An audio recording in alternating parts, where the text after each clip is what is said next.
All right, as the Socceroos commit crimes against humanity on the Bangladesh national soccer team, we are here talking about the last round of the AFL season for Collingwood. Well, for Collingwood's AFL side. The VFL side still has obviously a lot of promise and hopefully a long finals campaign to run.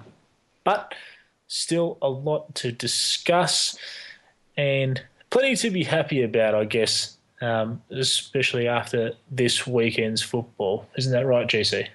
Oh, absolutely. Very happy to end Geelong's era, so to speak, and sort of match their old veterans against our young kids coming up. And we needed a bit of good news after, such a lot of effort with so little return of recent times. And I really think we got that last Friday night. It's put a spark back into the expectation. Absolutely. And I think there was a negative feeling as a general rule. And not that, the win over Geelong goes about remedying what's been missed this season. And in a lot of ways, to me, it doesn't make up for the performance against a Richmond, which was pretty ordinary a couple of weeks ago. But I think for us, it was important to get over a team that, Geelong and Collingwood went down two different paths at the end of 2011. Geelong kept trying to build towards another premiership while Collingwood rebuilt. That's been much documented. But I think it's fair to say that our process will yield results. It just might take a bit longer. Mm. Yeah, and I think I had a real fear of us, just falling away for the last couple of weeks and, finishing with a real dead feeling going into the pre-season, just remembering some really bad losses. So I think it was really important that we got ourselves back on and got that positivity to leave the season with that sort of feel that we are building something and there, the results are coming. Not enough yet, but it's a step in the right direction. What I loved about the game, and I'm always a fan of the hard stuff in the game, 7 of our players with over 5 tackles in the game, whereas Geelong only had 3 in that category. Greenwood, De Goey and Grundy, the on-ball brigade, had 24 tackles between them. That's huge. That's good pressure football. They were, and Greenwood, you saw why we wanted to get Greenwood, but geez, De Goey, for an 18-year-old kid, when he tackles, he picked up Joel Selwood, that tackle in the middle of the ground early in the game and just held him flat, and Joel Selwood's not an easy man to tackle. De Goey is going to be a monster for tackling. And it was and on De Goey for a moment, I've started to see a lot of the signs there that made him such a highly rated draft pick. A couple of weeks ago against Sydney, that ball being smothered, the wherewithal to grab the ball again and have the second shot, like that. There's little elements to his game that scream a little bit of X factor in the middle. But he is blue collar, and I think he could develop into a Selwood like player for us in the not too distant future. Yeah, absolutely. I think that's the mix. That he has done things that exactly that goal against the Swans. A couple of times he's taken marks running backwards, or where he's just snatched balls from places you wouldn't expect them to be easily marked. So he does those few special things that makes you say, well, this kid's got a bit extra talent here, but then he's got the big hard game as well. One of the small talking points throughout the week, and I consider it relatively small when it comes from Jason Dunstall, is this idea about trading Travis Cloke whilst he has value. We saw on the weekend, and this is the point of reference for most of these experts, that we had a good spread of goal kickers. We're fairly unpredictable going forward as a result of Trav not being there. How does that sit with you, and where do you see the big man in the future plans? No, I think that's, as Buckley said, it's laughable. He's a contested marking beast. Yes, we need our balance better, but that doesn't involve losing him. And the two things that make me laugh is if he's on the 8,000 to 9,000, 900,000 we're talking about, and I think he's still got 2 years left on that contract. Yep. If to trade him, the only way he goes if is if someone's paying him that money. He's not going to say to someone, well, I'll forego that contract. So he's got the contract. He's going to get paid that much money. So if he's not performing, no one's going to pay him. And if he is performing, then we want to keep him. So I can't see a circumstance where a trade like that would happen. And look, even if a trade like that did happen, I look at the way that we play and the way our list is developed. This isn't an addition by subtraction situation. We're not going to get better by removing Travis Cloke permanently. And people who think that have got a short memory span. You look at the Melbourne game where he didn't play, the West Coast game where he was obviously subbed off, and we were bereft of structure. In the Melbourne game, Alex Fasolo was the tall target leading out of full forward. And I think it's a little bit naive to say that Travis Cloke's worth is purely measured in goals. Yeah, and I think the rest of it is that all those structures built around him, which we've lacked. We've lacked Ben Reid in the team. We've lacked giving Jesse White the role that he was recruited for at the third tall. We've got a young Darcy Moore coming on who needs protection and doesn't need to spend his second and third game, which he did as the number one go-to player. So our whole structures are built around Cloke, and we need a guy like him. And if we can get all those things into place and working, then the whole will be a fantastically better thing. Absolutely. Also, the weekend saw a bit of a role reversal for young Ben Reid. Came back obviously playing full forward and being that tall target. What do you think about his game on the weekend? I thought he reminded of what a beautiful kick he is out of the back line. And so his kicking is still very, very good. You know, he's that 50 to 60 metre spearing kick and placement is great. I know why everyone loves him on the back line. I love him there too. But I still think if we can develop that Reid, Cloke and Darcy Moore or White forward line, I just want to see what happens when that is given a prolonged run. Absolutely, and look, I think that people are taking a lot of the back half of the year sort of out of context. We have conceded some big scores, but we haven't been pummeled by a lot of teams. Richmond is the exception to what has otherwise been a fairly stingy, miserly defence. I think West Coast at the end of the team and Adelaide probably early on, they probably got a hold of us and neither team really did the damage that they probably should have. But realistically, the defence has actually been, I think, one of our better points throughout the majority of the year without Reid down there, without any real experience. Yeah, I agree with you, and I think they can only get better. One person I think that's probably been a bit unfairly maligned in recent weeks is Jack Frost, because there's no doubt he's dropped off, but he's a 44-game key position backman who's really only had 2 full seasons in now. He would be a classic person he's about to take in the next year or two, become a much bigger, stronger, more experienced player and therefore do his role much better. So people are sort of almost saying, well, he's had his time now. I would see him as someone who would be a really important step-up player if he can do it. He's far from a write-off as far as I'm concerned. And Marsh, much less experienced. And so there's so much to look forward to from those guys developing. Matt Scharenberg is one that's dividing opinion. I didn't think he had a bad game by any stretch of the imagination. And you look at his stats and people are very quick to point out no tackles, no frees for, no frees against, indicating that maybe he's not doing all he can. Is this just a natural part of maybe his development? Is it a role that you think he's being asked to play, or is he lacking an edge for your liking? I think because we've got massive expectations on what we want to see out of him. My view is we all want to see him do what you mentioned that De Goey has done. You know, take a special mark, cut through a play in a special way, and create something special.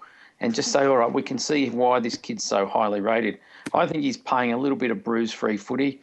I think it's not a huge problem because he's missed so much footy that just having him out really there is a good thing. The fact that he's back, but to declare him as a special talent going forward, yeah, we need to wait to see those special things happening. We're not seeing it yet. I don't see it as a major problem, but he still has to earn his spot. I don't think he's a lock into the 22 by any means. And when Ramsey, Langdon, Williams, Sinclair, there's a whole lot of guys vying for the same position.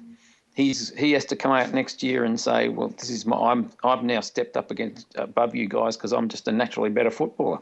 That's what we want him to do. Yeah, yeah, no, absolutely. Good time as any now to touch on the VFL finals this weekend. Big elimination final against Werribee. This is more important, I think, than a lot of supporters actually give credit to, because this is quite a big thing for Dale Tapping. Yeah, Dale Tapping's been to finals before with the club, but this is really an indication of where we've come as a side. It's really a test of our depth. You saw a team like the Bulldogs go through and win it all last year. In I think their second season of having their own VFL team, and we've had 2 elimination final losses in a very similar period of time. This is a good way for us to indicate our development and really stamp some authority in this competition. Yeah, absolutely. I think finals, VFL finals, it's like any competition. Once you get to finals, everything steps up. For our young guys, it's another great stepping stone, a learning thing. I think you go back and look at a lot of those 2010 premiership players played in Williamstown's premiership team. A few years before that. Your Maxwells, I think even Swanee may have. There's quite a few of them that played in that time, and it's just a really important development step. So I think they'll be taking it ultra seriously, and to win a premiership at that level is just going to stand you in good stead if you can do it, or win a couple of finals. It's just great experience, great development. And I think it's good for even extending the length of the season a little bit for some of the guys who, look, they may have gotten the chance to have a run at AFL level, but when the season ends this week, for the AFL side, if we get a win, a guy like Scharenberg can still step down into the VFL and impose himself on that level. Ben Reid could still get fitness into his body. There is a case for saying some of these guys might need a bit of cotton wool and end the season a bit prematurely, but I think for the guys that have faced these long spells on the sidelines, a little bit more continuity in their football to finish the season is only a positive. Yeah, it's a good point. I hadn't thought of it like that, but I imagine a bloke like Scharenberg, because his confidence has to be something that needs rebuilding, but I'm sure he could go back and say after a few AFL games, all right, I'm ready to really pull a VFL game apart, and what better time to go back and finish your season by starring in 1 or 2 or 3, hopefully, VFL finals, and that would really set him up then for his next pre-season. Absolutely. 12:10 p.m. Northport Oval. Shame it can't be at Victoria Park because it is our home final, I believe. But look, it's going to be a big day, and it will also be live on Channel 7 from 12 o'clock. So go in and be in tune with it, and if you can, get down and support the team, because it should be a hell of a game. Yeah, I think while there's money to be made and you can't close off Vic Park and make people pay to get in, we won't see any finals there. Yeah, I think you're right. I think it's a shame, but that's certainly quite accurate. Just want to talk about general AFL news for a second. There's been some official word on the scrapping of the sub rule in the last day or two. I didn't like the rule to begin with. I thought it came in at an inopportune time. But there's been a lot of, I don't know, I guess a bit of disharmony about the way it's being removed and what changes that might cause to the way the game's approached. Yeah, look, I think its negatives well outweigh its positives, and it's just an ugly look to have some poor kids sitting. Ben Kennedy, for instance, been slaughtered by that rule. And I just think it's a hindrance to coaches. The only real plus I can see, and what part of why they brought it in was that idea. Well, when you go down by one injury, you're automatically behind the other side. Whereas with the sub rule, you can take your injured player off and you're still running on the same number of subs as they are. But I think overall the just having that player sitting there twiddling their thumbs, because it tends to be a young kid, it's just a bad look. Reducing the rotations at the same time, well, you can see where they're coming from, but I'm not sure if it's necessary myself. Look, I think it's really interesting that they've chosen this time to limit the rotations and to do it this way. I have a fairly negative view of the rules committee, to be honest. I sometimes feel like they change things for the sake of it, and I can't see the purpose in a lot of the decisions they make. I remember quite clearly in the late 2000s them implementing rules to try and speed up the game, but then evidently it became too quick and we must slow it down. And yeah, that's right. Yeah. I can honestly see the change in rule and the restriction of rotations being quite detrimental to the way the game looks. And realistically, if they're talking about from a fan's point of view, and even from a player health point of view, I don't know what the medicine or the science behind it is, but I can only imagine if you're fatiguing someone more than they should be, or they're spending more time out on ground, it can't be good for their muscles or for instances of tearing or soft tissue injury.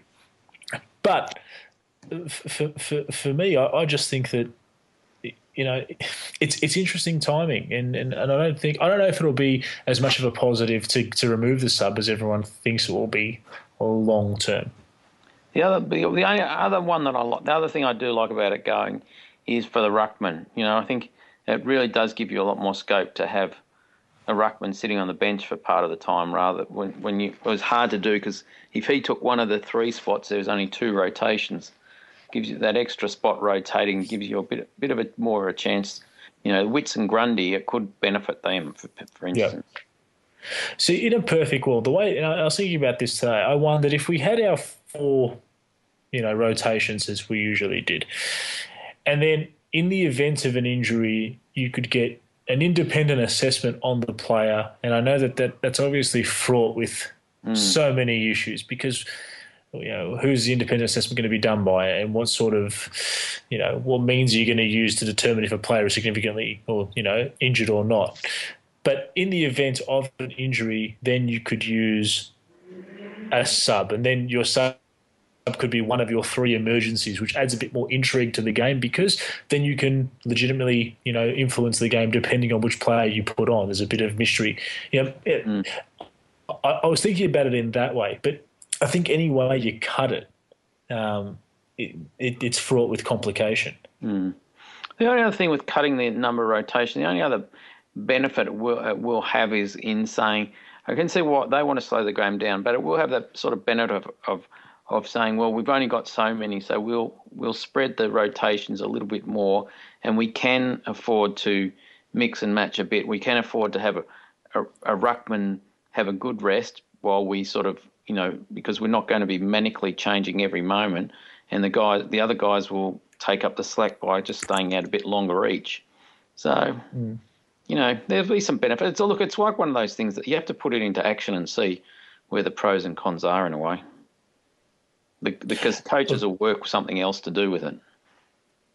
The one thing I wonder is how these things end up affecting things like recruitment and the way that teams prepare for a season. Because for the last 4 years, teams have been preparing for one less player on the bench, and you've had to train your athletes a certain way. And to be honest, I mean, again, you look at the way that 2010 and then 2011 played out for us. Introduction of the sub rule changed the way that we went about our rotations. It had to. Was it a hindrance? Well, if you look at the season as a whole, we played pretty well. But from that point on, the focus on the way that you work and you develop your players drastically altered, and as of this year, it changes again. It has to. Yeah, no, that's it. You're right. Yeah, so it's got a lot of permutations. It's now 5-0 for Australia over Bangladesh. Impressive. Let's shift our attention to this weekend's game. Collingwood Essendon, the old foes in probably a game that, to quote our captain Scott Pendlebury, probably doesn't mean a lot.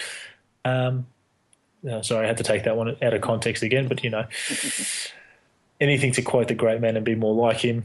But it is going to be an interesting game if for the fact that there's a few changes for each side. It could be a bit of a showcase for some of the younger guys, and that's pretty much what I'm tuning in for. To be honest, what about yourself? I hope Ben Ken gets a full game, because I think he'd just like to finish his season off with a full game.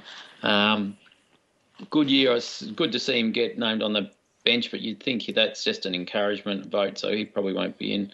Oxley gets another chance, and I think, he's had a really impressive season. If you think where he came from the year before, I didn't have him penciled in to play most games, which he's done.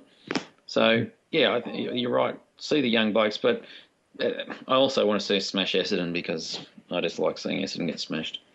Absolutely. It feels it's on par with the cesspool that is Brisbane, and the laughing stock that is Carlton as a general rule for the last decade. Those three for me are just watching them suffer is really highlights of my year. Yeah, look, long may Carlton suffer forever. They're always, for me, they're always the one. I can't envisage a time when I could see any benefit from that stopping for them. May they suffer forever. And while we're at it, actually, may Essendon suffer forever. I don't know, I'm not that dirty on the line, so maybe just for a millennium. Just to shift away. So we will get back to the game and look at a few things we're looking forward to. But just to shift to the Lions just for a second. The news coming out of there obviously isn't positive for them in terms of their players. It must speak to a deeper cultural issue at the club than just a bunch of guys not wanting to play there. If it is in fact that Redden wants to leave, and Aish is obviously rumoured to leave, tonight there's been Sam Mayes as apparently wants to leave as well. Yeah. I mean, it's tragic for them. And whilst considering all the BS from last year and Dane Beams, it's very easy to point the finger and say, well, up yours. But this isn't a great scene for Queensland football and for the Lions. It's disastrous, really. And the other thing that was just up recently, just this evening, is Craig Kelly has got two of his second and third year players that are going to chuck it in. There's a client. Hasn't announced who that is, but whether Mays is one of them. But the other thing on the board tonight was we're hoping it's not Ben, Ken or Broomy, but I couldn't see that being the case. But with his kids though. Well, that would be that'd be awful to hear, because whatever circumstances brought a player to want to quit the game, is incredibly unfortunate. You certainly hope it's nothing untoward, or the player's become disenchanted by something that's happening at the club. But I think that if we're talking about Brisbane as a model for this, if it is indeed someone like Sam Mayes who is interested in quitting the game of football, and it is something to do with the club up there. There are bigger problems than just having a few talented kids leaving. No. They've got problems. I mean, they've just been a developing basket case with Voss and Lepic, and whatever's happening up there, it's just not being done properly. Well, for their sake, I'd like to see them.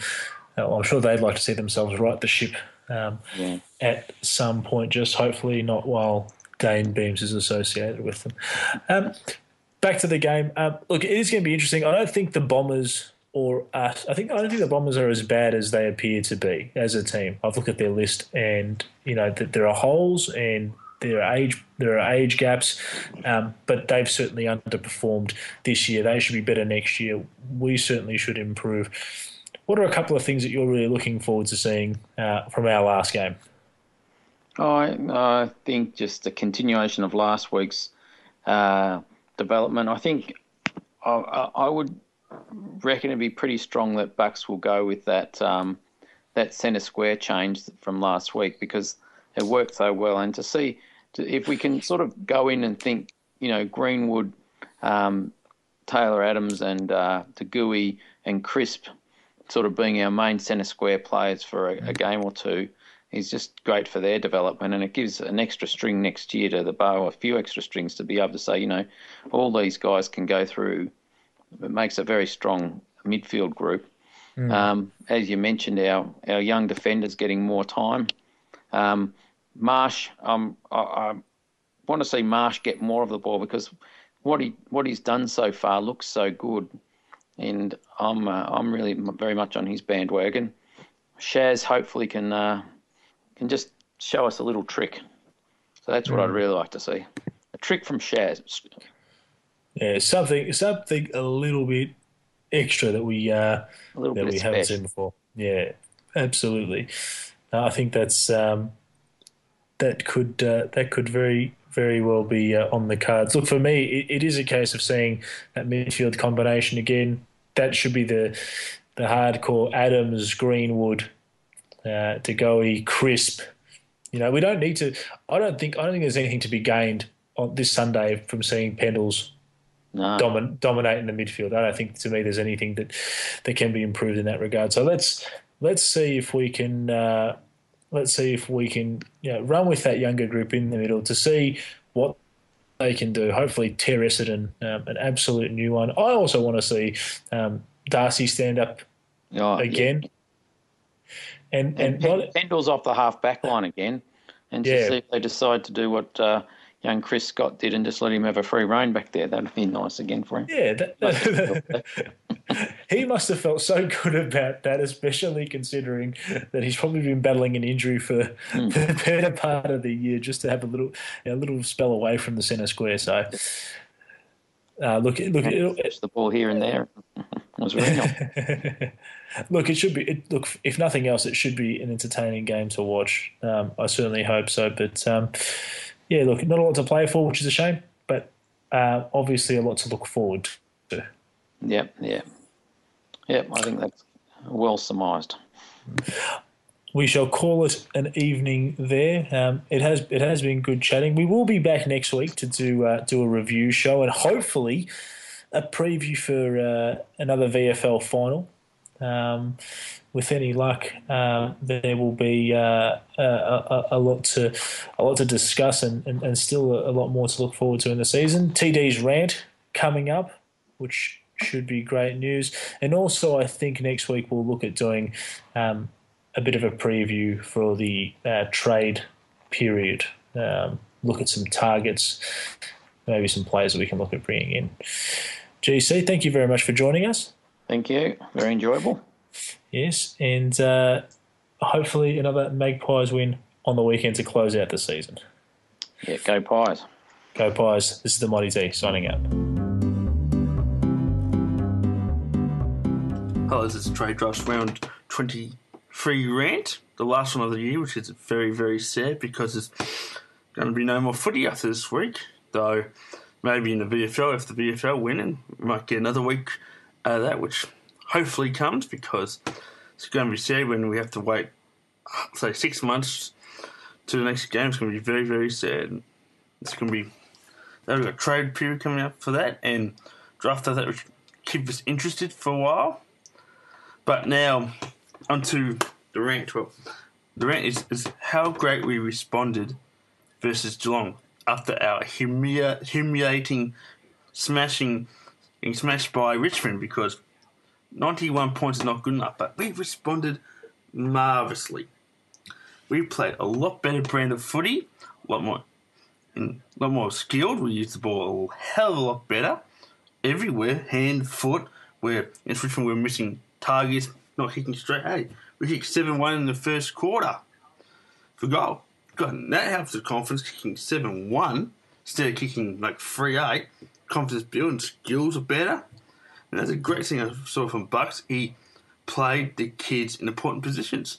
Remember, Malthouse used to do that with good effect. So in the middle we saw DeGoey, Adams and Crisp, all 21 and under, played big roles and big parts of defeating the Pussycats. Midfield made them look quite weak. In fact, Greenwood took Selwood out of the game and they had no one else in the midfield. You can almost say the Richmond game was a loss we had to have because it gave the players a kick up the arse and saying, no, we had to put in. Because maybe the close losses weren't quite getting the message across where a thumping got to them and worked. Oh, well, we're playing Essendon in the last quarter, or how I like to call them, the peptide bummers, because they're at the old drugs. So I will hopefully absolutely give them a hiding and a half to finish the season on a high note. Then after that, we'll get into trade period that will come in about after September, and I may not do a rant of that or do podcasts on that. So, well, we'll see you when I see you. Bye.